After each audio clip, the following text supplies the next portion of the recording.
Evangeline right here at eTrailer. Today I have our campsite set up with the Thule StarSet Tarp. This is a very unique offering from Thule. Compared to your regular tents or even your vehicle mounted awnings, this is going to be a freestanding tarp that provides a lot of shape.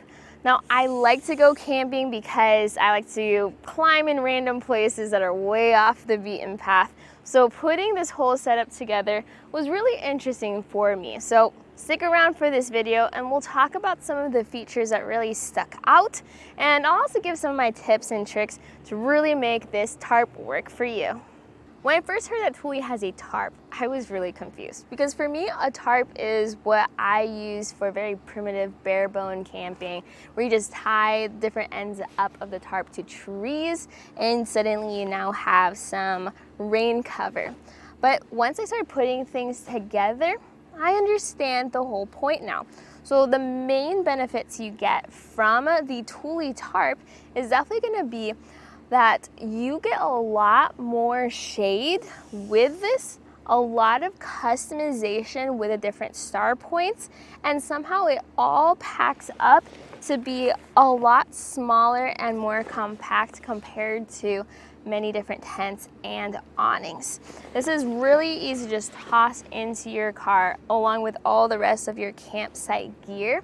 So now you're ready for adventure. It's currently midday here at eTrailer, so the sun is beating down. And look at all this space we have that is in the shade. So for reference, I have the eTrailer outdoor rug or RV mat that's 8 feet wide by 20 feet long. Now this is my preferred footprint for when I go camping because water can go through, has a lot of shade, has a lot of coverage. But it matches very nicely with our StarSet tarp because that also has a lot of shade that it provides. Now the shade and the sun, that's gonna move throughout the day. So having more coverage or as much coverage as possible is always the way to go. So no matter what time of day it is, you're covered. But if you do want to adjust your campsite because of where the sun is in the sky, that's really easy to do. Compared to a vehicle mounted awning where you kind of have to move the whole vehicle at that point, here you have some options with your 2 extra poles.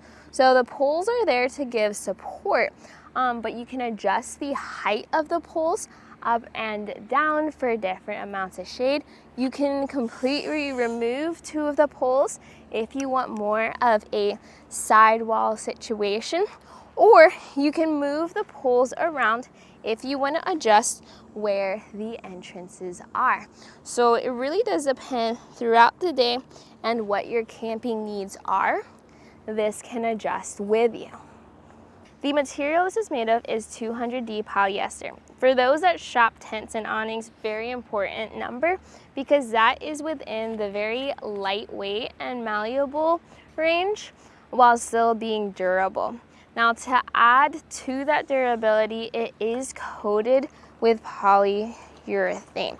So that way as water comes down, you can just see it bead up and then slide right down versus seeping through the fabric. Along the sides, this is reinforced with very nicely stitched reinforcements, as well as a more canvas material for your stress points, which is where you're tying down.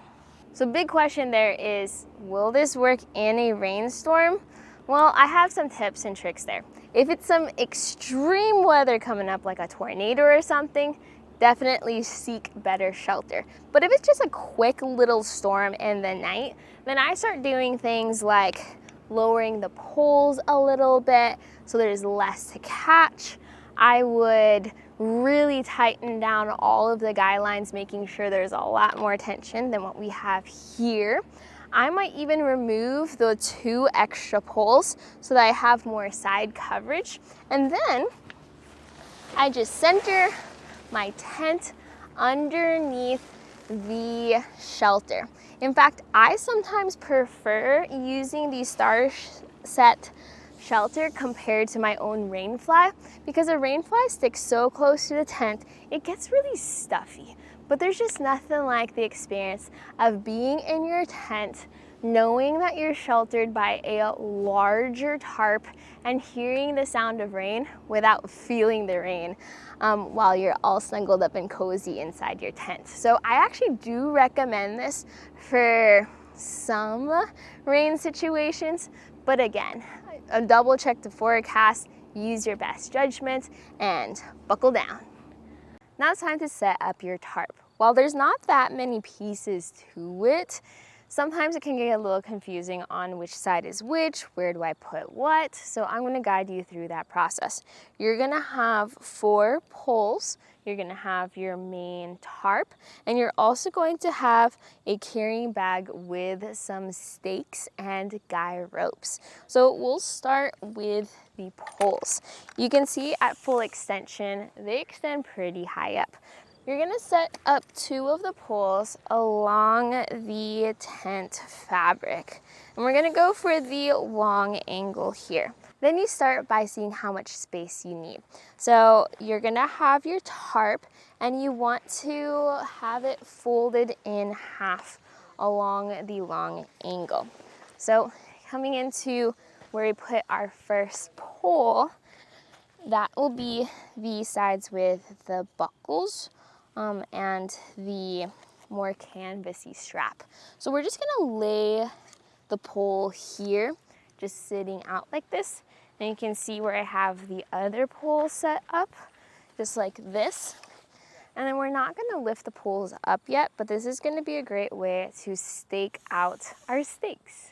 You're gonna hammer down 2 stakes on each end of the pole. So following the pole, you make a 90-degree turn, and then that's the direction you're gonna put each stake. Now, you can just use any old rock that's lying around your campsite. I highly recommend taking a look at some of our tent camping mallets that have hooks on the end, because that'll be much easier than whatever I'm doing. You're gonna have 2 different guy lines. So go ahead and grab the larger guy lines. These are gonna have 2 tensioners at the end. And with these guy lines, they'll also have a center loop already knotted in there. So what you're gonna do is you're gonna get the first end, and then that will go through the first stake, and then you're gonna bring the middle loop over to your tarp, and then this will go into the pole, and then you're going to take the other end and that will go into the 3rd stake. Now it's time to lift that pole up. Here's how I like to do it. I stake it into the ground. I bring this back up there so that it is truly secure. And then I adjust the tension of the rope, which will help keep that pole up. Hold on to the tensioner and then tilt it like this in order to pull. And then when you need to lock it, make sure that rope sits along the tensioner. So pull and then lock. Do that on both sides. If your tent is falling as you're doing this, don't worry about it.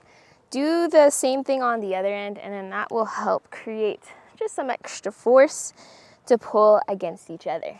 Rather than having the poles straight up and down, go ahead and have them a little angled towards each other. And again, make sure that those guy lines are tight. As you stake down these side flaps, think diagonal. We want to stake in a star shape pattern.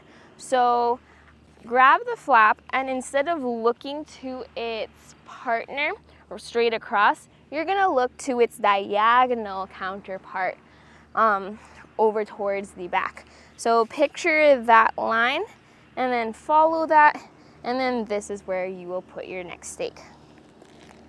The guy lines for the side flaps will be a little different. They're gonna have this T-bone here, which will go into the side flap, and then it pulls just like that. The other end will have a stake end and a tensioner similar to the ones from earlier. What not everyone knows is that these triangular tensioners lock on both ends. If you find that you can only stake super close to the tent, then go ahead and pull that knotted end further out, and then this knotted end will actually lock into your tensioner when it's staked.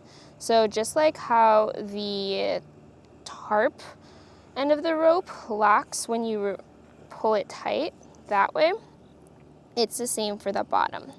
But you do have to just double check because they do lock in the same spot. So make sure that there's enough space for both of those ropes. With the sides secured, you're now able to see that there's a strap, and this goes along the lengthwise of the tent and then buckles into the other side. They're able to adjust the tension based off of the height that you have your tent set to.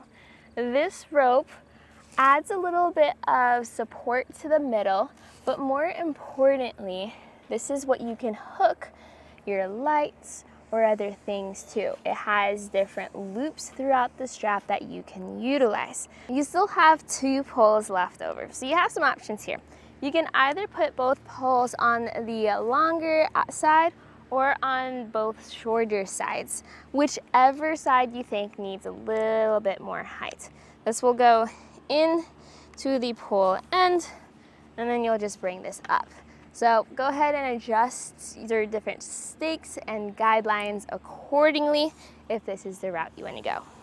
Now all you need to do is start making this homey, whether it's putting a mat in place, start putting lights up on the top of the tent, getting your camping chairs or your coolers, telling everyone, hey, the campsite's all set up, just bring your stuff in here and let's have a great time.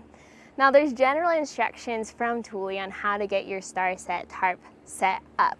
But what I love doing is just customizing everything or giving tips and tricks so that you can figure out the best fit for you. While there's not many parts involved with the StarSet Tarp, there's a lot of different ways you can adjust it depending on where you put your stakes, where you put the poles, the different heights, things like that. So hopefully this video kind of guided you through my process of getting this set up so that you can now set it up for your own adventures.